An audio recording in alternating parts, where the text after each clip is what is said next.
이정걸 원내대표의 발언이 있겠습니다.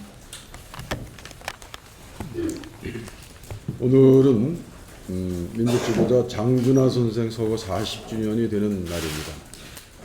파주에서 그 기념식이 있을 예정입니다. 우리 당은 지난 7월 31일 장준하 선생 의문사 진상조사위원회를 설치하고 유기용 의원님을 그 위원장님으로 선임했습니다. 할 일이 있습니다. 장준하 특별법은 2013년 12월에 공동 발의됐습니다만 표류하고 있습니다. 진실정의위원회에서 해서 장준하 선생의 의문사를 다뤘습니다만 미흡했습니다. 이 진실을 밝혀내기 위한 법입니다. 반드시 법의 취지에 따라 법을 제정하고 진실을 규명하는 데 앞장서겠습니다. 아베 일본 총리 전후 70년 담화는 그야말로 교묘한 문장 조합 뒤에 속마음을 숨긴 담화였습니다. 과거의 통절한 반성과 진심 어린 사죄는 과거에 그랬다는 것뿐일 뿐 현재는 사죄하겠다는 것이 없습니다. 전쟁 피해자들에게 애도를 표했습니다만 식민지 피해자들이 아닌 일본 전범까지 포함하는 속마음으로 애도를 표했을 뿐입니다. 일본이 반성과 사죄를 행동으로 옮겼다고 했지만 일방적인 주장뿐입니다. 그런 주장에 전쟁 피해자와 국가들은 동의하지 않을 것입니다. 아베 총리가 담화에서 하고 싶은 말, 그 속마음은 일본의 전후 세대에게 사죄의 숙명을 안겨주어서는 안 된다는 말일 것입니다. 살펴보니까 약 4,000자 담화문의 문장 중에 유일하게 주어가 명확하게 있는 그야말로 진심 어린 문장입니다만 이치에 맞는 주장은 아닙니다. 국제사회는 일본의 전후 세대에게 그들이 일으키지 않은 태평양 전쟁과 학살, 위안부 강제 징집에 사과하라고 요구하는 것이 아닙니다. 아베 총리는 일본의 사과를 일본의 전후 세대의 사과로 교모히 왜곡하고 있습니다. 아베 총리의 주장은 일본이 저지른 전쟁 범죄에 대한 사과를 거부하는 가해자의 자기 변명일 뿐입니다. 70년 12월 7일 독일 브란트 총리가 무릎 꿇고 독일 범죄에 대해 사죄한 것을 우리는 똑똑히 기억합니다.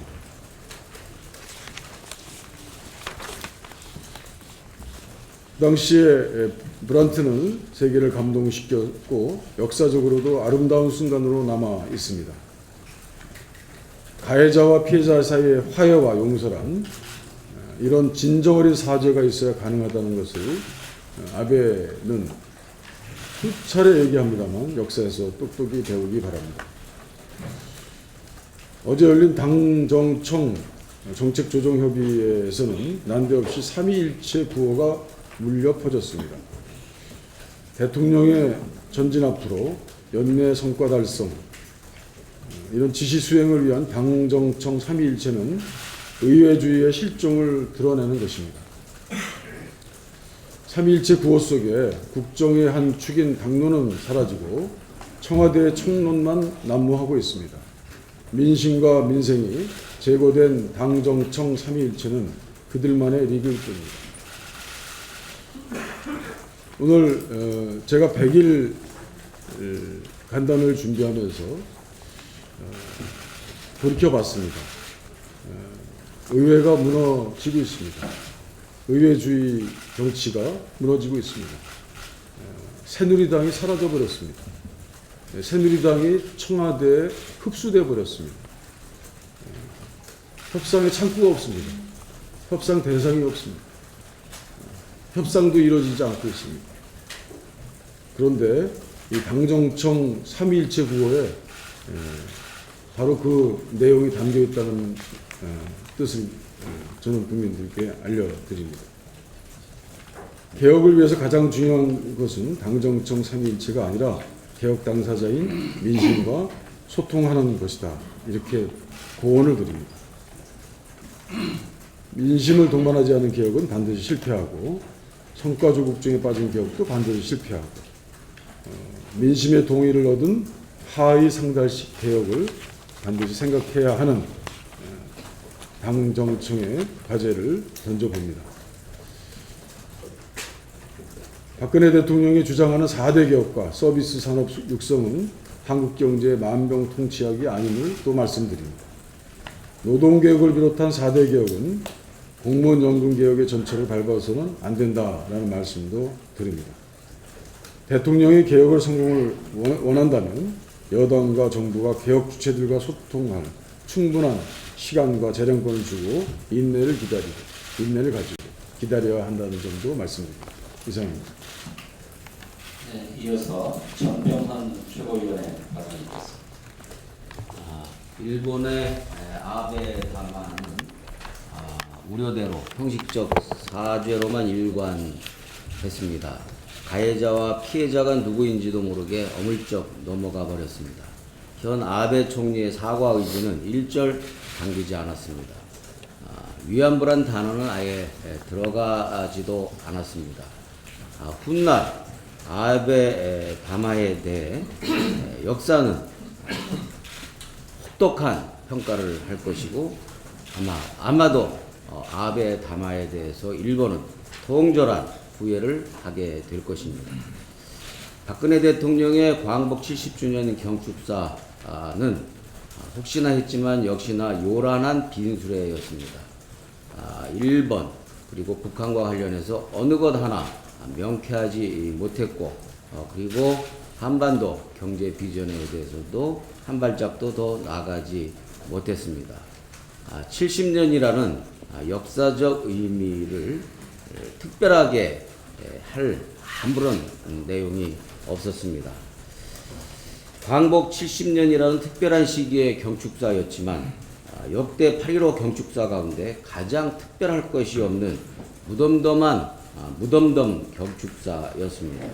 한반도 평화 비전과 경제 번영에 대한 대안 없는 도돌이표 경축사였습니다. 참으로 안타깝고 실망스러운 경축사였습니다.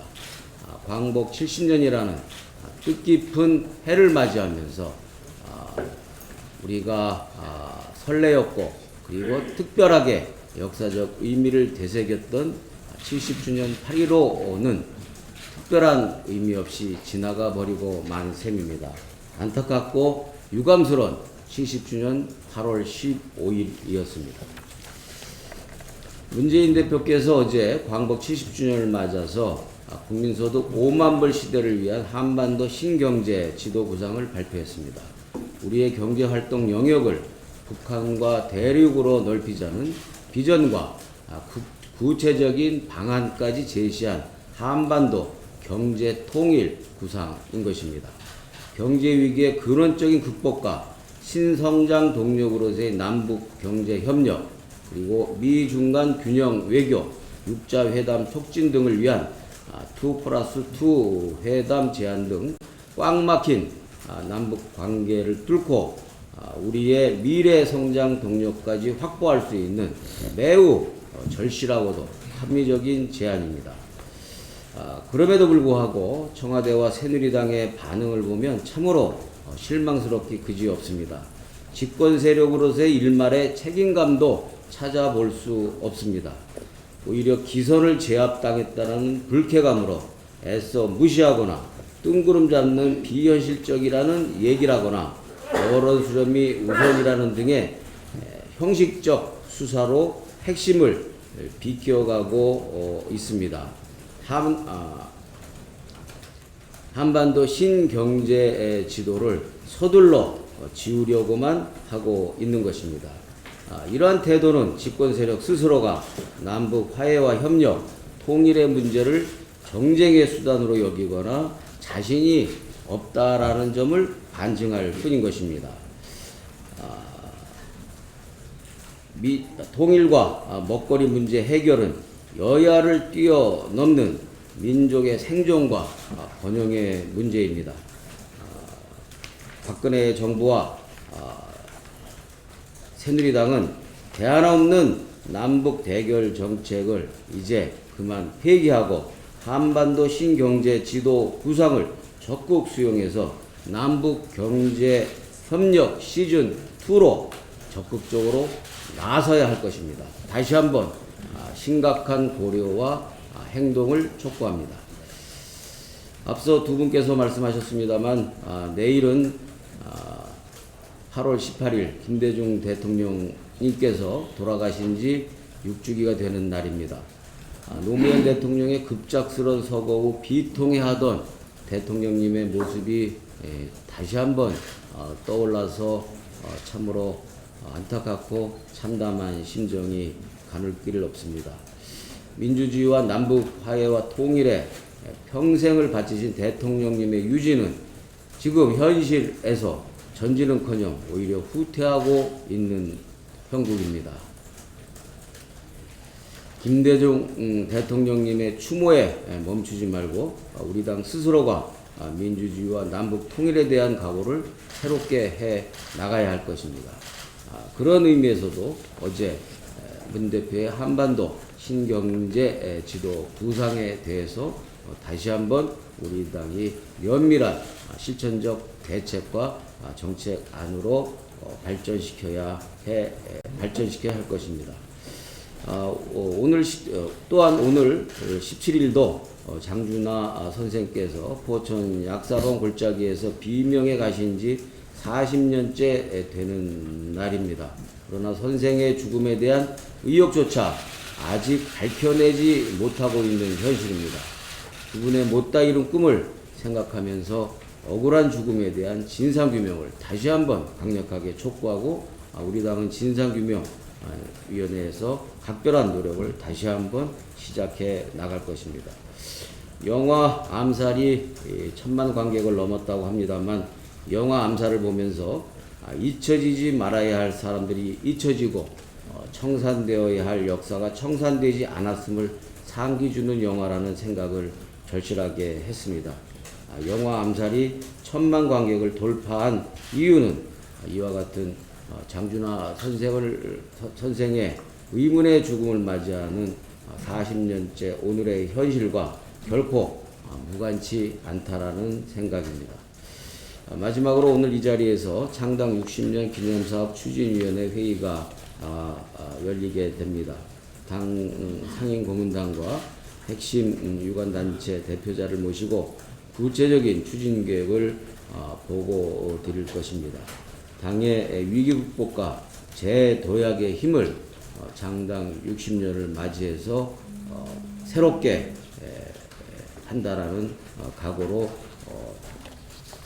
창당 60년 기념사업 추진을 진행을 하고 있습니다. 많은 관심과 참여를 바랍니다. 네, 다음으로 유승희 최고위원의 발언입니다.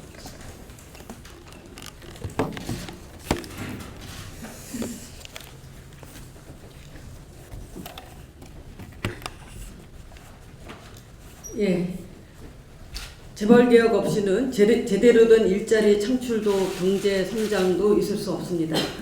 최근 롯데의 후계 구도와 관련해서 신씨 일가의 분쟁을 보면 재벌의 지배구조가 얼마나 전 근대적인지 극명하게 드러나고 있습니다. 재벌 총수 일가가 소수의 지분으로 순환 출자를 통해서 거대한 기업 집단을 지배하고 있습니다.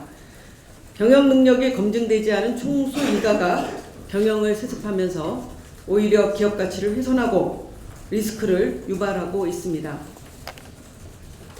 뿐만 아니라 롯데그룹 자체도 도덕적 해이가 심각한 수준입니다. 롯데가 이중국적이면 나라마다 한 명씩 부인을 2명 두고 있는 게 적법한 겁니까? 현행법 위반이고 도덕적으로 지탄받을 일입니다.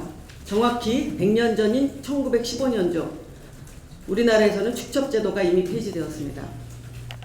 신동빈 회장은 롯데는 한국 기업이라고 언급했지만 공감이 안 됩니다. 롯데그룹은 1988년 부산 롯데호텔 부지를 구입하면서 외국인 투자 촉진법 특혜를 받아 취득세, 등록세 191억 원의 면제를 받아 논란이 되었습니다. 신동주, 신동빈 총수 일가가 개인사에 있어서 일본 국적으로 군대를 면제받지 않았습니까?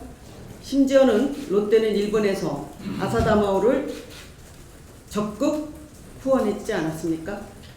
아사다마오와 김연아의 경쟁 구도가 극에 달했을 때 아사다마오 선수 옷에 늘 롯데가 선명하게 찍혀 있었던 것을 국민들은 선연하게 기억하고 있습니다. 롯데는 순환 출자도 국내 다른 그룹보다 더 복잡한 수준입니다. 거무줄식 순환 출자로 적은 지분으로 기업을 지배했습니다. 반면 호텔 롯데는 매출액의 83%를 면세 사업을 통해서 결국 세금을 깎아주는 면세 사업으로 막대한 이익을 내고 있습니다. 그러면서 한편으로는 롯데그룹은 비정규직을 남발해서 나쁜 일자리를 만드는 주범입니다. 특히 여성들 대다수가 비정규직입니다. 기업형 슈퍼마켓 SSM으로 골목 상권도 다 죽여놓았습니다. 한마디로 양심도 없는 나쁜 기업입니다. 재벌을 적재시하자는 것이 아닙니다. 재벌 독식, 부자 독식하는 사회가 아니라 함께 잘 사는 경제를 위해 총체적인 악성 재벌기업 롯데에 대해서 국정조사가 필요합니다. 올 12월에 롯데 면세점 2곳의 면세 사업이 종료되고 재승인 여부가 결정됩니다. 그 전까지 롯데그룹은 뼈를 깎는 개혁을 단행할 수 있을지, 사회적 책임을 다하는 기업으로 거듭날 수 있을지 국민들은 지켜볼 것입니다. 박근혜 정부와 새누리당도 서민에게 고통분담을 요구하는 노동계약을 중단하고 순환출자 금지, 법인세 인상 등 경제 민주화를 위한 재벌 개혁을 서둘러야 할 것입니다. 심학봉 의원은 당장 국회의원직을 사퇴해야 합니다.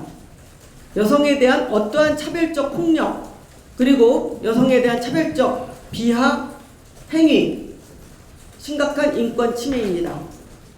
최근 학교 내에 조직적 성추행이 장기 은폐되어서 논란이 있었습니다. 아이들과 여교사, 특히 비정규직 여교사를 집중적으로 성추행해서 수치심과 분노감에 이분들이 얼마나 힘들었을지, 아이들이 얼마나 힘들었을지 정말 가슴이 아픕니다. 이해가 됩니다.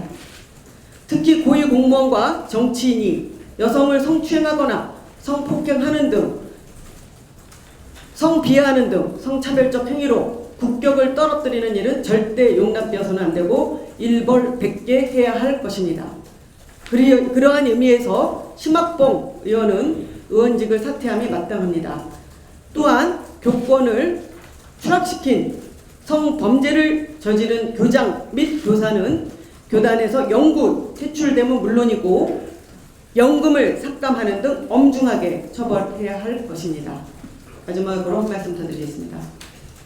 전후 70년 아베 담화는 매우 실망스럽습니다. 사과도 없고 책임도 실종된 담화였습니다.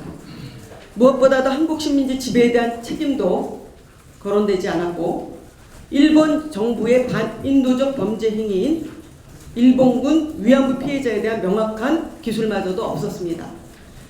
위안부 피해자를 명예와 존엄을 상처받은 여성이라고 표현하고 제대로 된 사과와 후속 대책을 내놓지 않은 것은 일본의 공식적인 사과와 책임 이행을 요구해온 피해자분들에게 또다시 상처를 주는 일입니다. 아베 담화에 대한 박근혜 대통령의 평가도 실망스럽습니다. 침략과 식민지 지배가 아시아의 여러 나라 국민들에게 많은 손해와 고통을 준 점과 위안부 피해자들에게 고통을 준 데 대한 사죄와 반성을 근간으로 한 역대 내각의 입장이 앞으로도 흔들리지 않을 것이라고 국제사회에 분명하게 밝힌 점을 주목한다고 그렇게 말했습니다. 국제사회의 요구에도 미동도 하지 않고 역사를 부정하고 왜곡하는 아베 정권에 대한 평가로는 박근혜 정권이 지나치게 관대한 것 아닙니까? 일본 정부의 눈치를 보는 발언으로 보입니다. 국민 정서에도 부합되지 않습니다. 과거사 청산 없이 한일 관계를 개선하려는 것은 불가능한 것임을 아베 내각과 박근혜 정권은 기억해야 할 것입니다. 이상입니다. 다음으로 추미애 최고위원의 발언이 있겠습니다.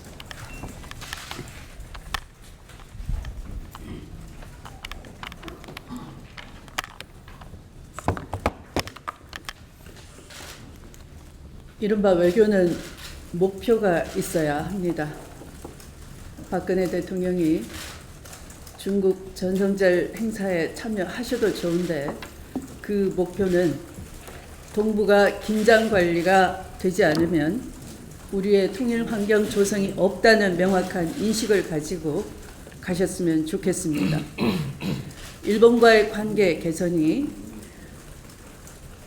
그 목표가 일본의 극우적 입장을 슬그머니 따라가면서 미일 군사 공조에만 초점을 맞춘다면은 아무리 중국 전성절 행사에 가서 미소로 선물을 하시더라도 동북아 긴장 관리는 제대로 되지 않을 것입니다.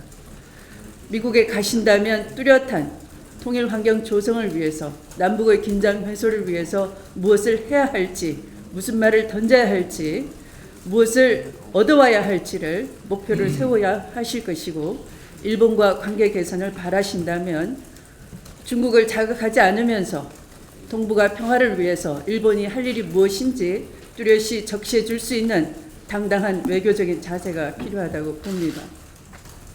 그러나 상황은 녹록치가 않습니다. 아베 담화는 알맹이인 신뢰가 빠졌습니다. 신뢰가 빠졌기 때문에 아베 내각이 야스쿠니 신사 참배를 하는 것입니다. 또 아베 담화의 핵심은 본인 자신을 포함해서 전후 세대가 더 이상 전범 국가라는 과오를 물려받지도 않을 것이며 그런 지적을 세계로부터 받지 않겠다는 선거키에 불과했던 것입니다. 우리는 어떻게 해야 되겠습니까? 물론 미래를 위해서 한일 관계는 이대로 둘 수는 없습니다.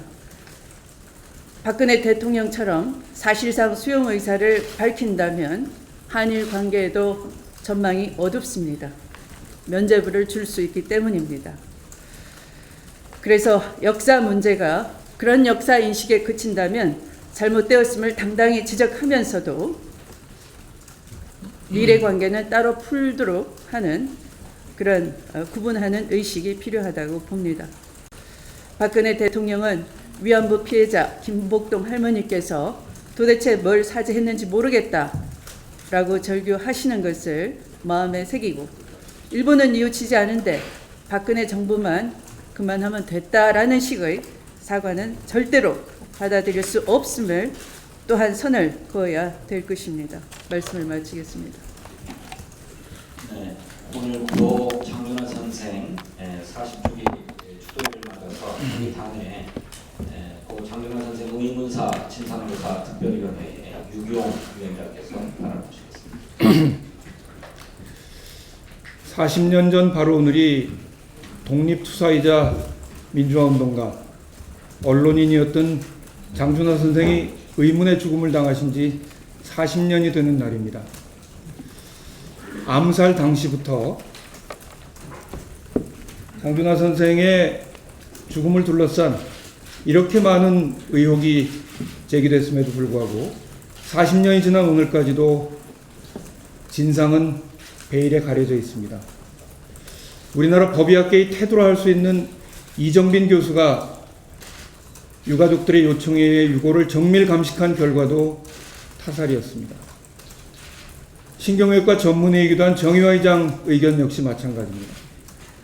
둥근 물체에 의한 후두부 가격, 그것이 바로 타살의 직접적인 원인이라는 것입니다.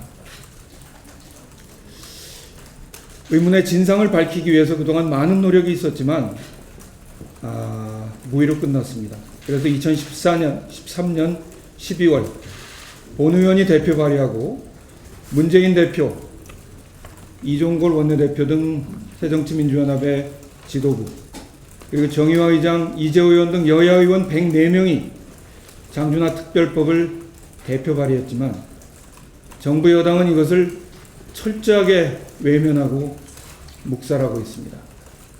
이 자리를 빌어서 정부 여당에 강력히 촉구합니다. 창시명 닭깎이 마사오였던 박정희 씨의 딸이 바로 박근혜 대통령입니다. 김무성 대표의 부친 친일 행적도 최근에 큰 논란이 되고 있습니다.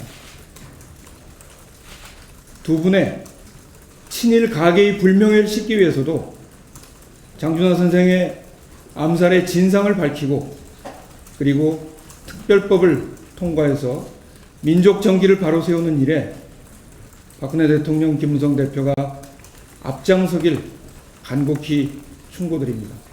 만약에 그렇지 않다면 본인들의 친일 가계로 인해서 이 진상이 밝혀지는 것을 두려워하는 것은 아닌가 하는 국민들의 의혹을 피할 수 없을 것이라고 생각합니다.